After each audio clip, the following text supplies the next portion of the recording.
یہ بھی مفتی تقی عثمانی صاحب کا کلام ہے، مفتی تقی صاحب کا کلام ہے. اور جب حضرت نے لکھا، لکھ کے مجھے دیا اور فرمانے لگے اس کو پڑھیں، جا کر اس کو اسٹوڈیو میں جا کر پڑھیں. تو میں نے کہا حضرت اسٹوڈیو تو میں نے جانا چھوڑ دیا.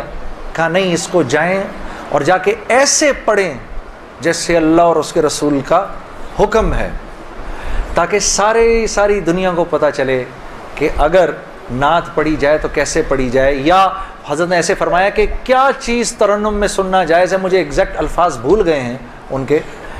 تو پھر ان کے حکم پر پھر میں گیا اور پھر میں نے پڑھی اور آپ لوگوں نے پسند کیا اس کو.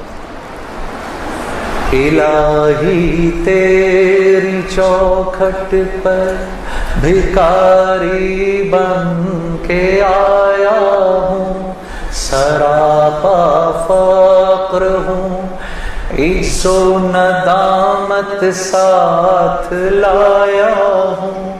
بھکاری وہ کہ جس کے پاس جھولی ہے نہ پیالہ ہے، بھکاری وہ جسے حرص و ہوس نے مار ڈالا ہے. متاع دین و دانش نفس کے ہاتھوں سے لٹوا کر، سکون قلب کی دولت ہوس کی بھینٹ چڑھوا کر، لٹا کر ساری پونجی غفلت و حسیاں کی دلدل میں سہارا لینے آیا ہوں. تیرے کعبے کے آنچل میں سہارا لینے آیا ہوں.